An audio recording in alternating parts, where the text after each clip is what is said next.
धुंधुवध। युधिष्ठिर ने पूछा, मुनिवर ऐसा महाबली दैत्य तो मैंने आज तक नहीं सुना। वह दैत्य कौन था, उसका कुछ परिचय दीजिए।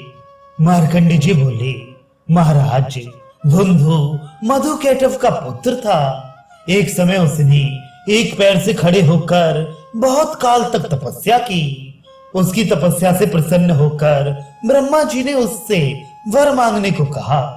वह बोला, मैं तो यही वर चाहता हूँ कि देवता, दानव, गंधर्व, यक्ष, राक्षस और सर्प इनमें से किसी के हाथ से भी मेरी मृत्यु ना हो। ब्रह्मा जी ने कहा, अच्छा जा, ऐसा ही होगा।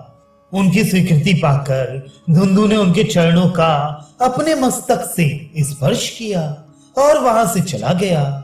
तभी से वह उतंक के आश्रम के पास अपने श्वास से आग की चिंगारियां छोड़ता हुआ रेती में रहने लगा। राजा बृहदश्य के वन चले जाने के बाद उनका पुत्र कुबलाश उतंक मुनि के साथ सेना और सवारी लेकर वहां आ पहुंचा।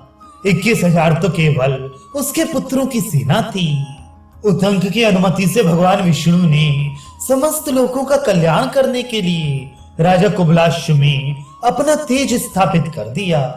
कुबलाश जो ही युद्ध के लिए आगे बढ़ा, आकाश में उच्च स्वर से यह आवाज गूंज उठी कि यह राजा कुबलाश स्वयं अवध्य रहकर धुंधु को मारेगा और धुंधुमार नाम से विख्यात होगा।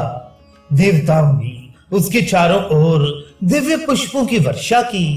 बिना बजाए ही देवताओं की दुंदुभियां बज उठी, ठंडी हवा चलने लगी और पृथ्वी की उड़ती हुई धूल शांत करने के लिए इंद्र धीरे धीरे वर्षा करने लगा। भगवान विष्णु के तेज से बड़ा हुआ राजा शीघ्र ही समुद्र के किनारे पहुंचा और अपने पुत्रों से चारों ओर की रेती खुदवाने लगा। 7 दिनों तक खुदाई होने के बाद महाबलवान धुंधु दैत्य दिखाई पड़ा। बालू के भीतर उसका बहुत बड़ा विकराल शरीर छिपा हुआ था, जो प्रकट होने पर अपने तेज से दैदीप्यमान होने लगा, मानो सूर्य ही प्रकाशमान हो रहे हों। धुंधु प्रलय काल की अग्नि के समान पश्चिम दिशा को घेर कर सो रहा था। कुबलाश के पुत्रों ने उसे सब ओर से घेर लिया और तीखे बाण, गदा, मूसल, पट्टेश, परिघ और तलवार आदि अस्त्र शस्त्रों से उस पर प्रहार करने लगी। उन लोगों की मार खाकर वह महाबली दैत्य क्रोध में भरकर उठा और उनके चलाए हुए तरह तरह के अस्त्र शस्त्रों को निगल गया। इसके बाद वह मुख से संवर्तक अग्नि के समान आग की लपटें उगलने लगा और अपने तेज से उन सब राजकुमारों को एक क्षण में ही इस प्रकार भस्म कर दिया, जैसे पूर्व काल में सगर पुत्रों को महात्मा कपिल ने दग्ध किया था। यह एक अद्भुत सी बात हो गई। जब सभी राजकुमार धुंधु की क्रोधाग्नि में सुहा हो गए और वह महाकाय दैत्य दूसरे कुंभकर्ण के समान जगकर सावधान हो गया, तब महातेजस्वी राजा कुबलाश उसकी ओर बढ़ा। उसके शरीर से जल की वर्षा होने लगी, जिसने धुंधु के मुख से निकलती हुई आग को पी लिया।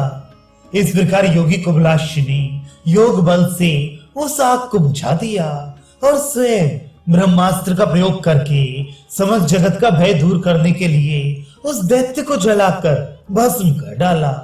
धुंधु को मारने के कारण वह धुंधुमार नाम से प्रसिद्ध हुआ।